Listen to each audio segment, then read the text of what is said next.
คำว่าผิดหวังอ้ายบ่อยากฟังดอกน้องแก้วตาอ้ายอยากให้น้องหูว่าอ้ายฮักแก้วตากว่าชีวิตอ้ายแผ่นดินแผ่นฟ้าอาทิตย์จันทราก็ยังบ่ลายมหาสมุทรหรือว่าทะเลทรายก็ยังบ่ลายเท่าอ้ายหักน้องหน้าที่เวียกงานบางคืนบางวันต้องห่างน้องไกลเวลาอ้ายมีให้น้องบ่ลายน้องจริงปันใจให้สายอื่นจองน้องเลือกเขาแทนมอบตำแหน่งแฟนให้เขาครอบครองตำแหน่งอ้ายกลายเป็นแฟนรอง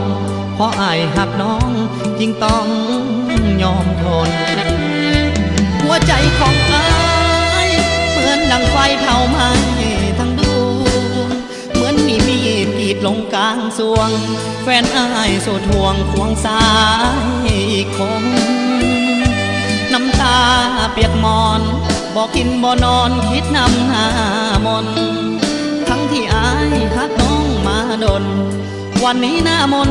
กลับมาเลือกเขาบ่โทษเจ้าดอกแต่อ้ายอยากบอกให้น้องหัวถึงแม่น้องเลือกเขาเคียงกายอ้ายก็ยังไม่ฮักเดียวคือเจ้าสิ่งเดียวที่ขอให้อ้ายได้บอกแม่นวลนุ่งยำอ้ายขอยอมให้น้องมีเขาแต่ว่าสองเฮาอย่าเลิกกัน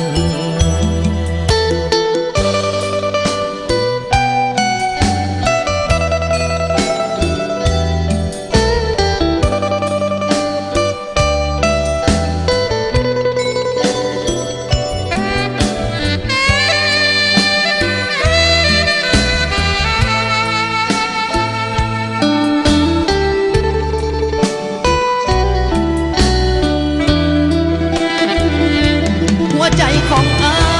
ยเหมือนดังไฟเผาไหม้ทั้งดวงเหมือนมีดกรีดลงกลางสวงแฟนอ้ายโสดห่วงควงสายคงน้ำตาเปียกมอนบอกกินบ่นอนคิดนำหามนทั้งที่อ้ายฮักน้องมาดน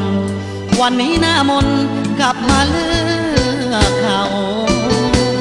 บ่โทษเจ้าดอกแต่อ้ายอยากบอกให้น้องหัวถึงแม่น้องเลือกเขาเคียงกายอ้ายก็ยังไม่ฮักเดียวคือเจ้าสิ่งเดียวที่ขอให้อ้ายได้บอกแม่นวลนุ่งยำอ้ายขอยอมให้น้องมีเขาแต่ว่าสองเฮาอย่าเลิกกัน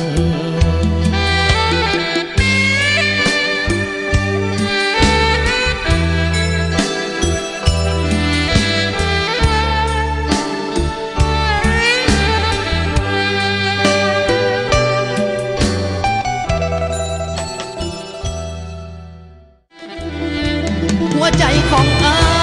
ยเหมือนดังไฟเผาไหม้ทั้งดวงเหมือนมีดกรีดลงกลางสวงแฟนอ้ายโสดห่วงควงสายคงน้ำตาเปียกมอนบอกกินบ่นอนคิดนำหามนทั้งที่อ้ายฮักน้องมาดนวันนี้หน้ามนกลับมาเลือกเขา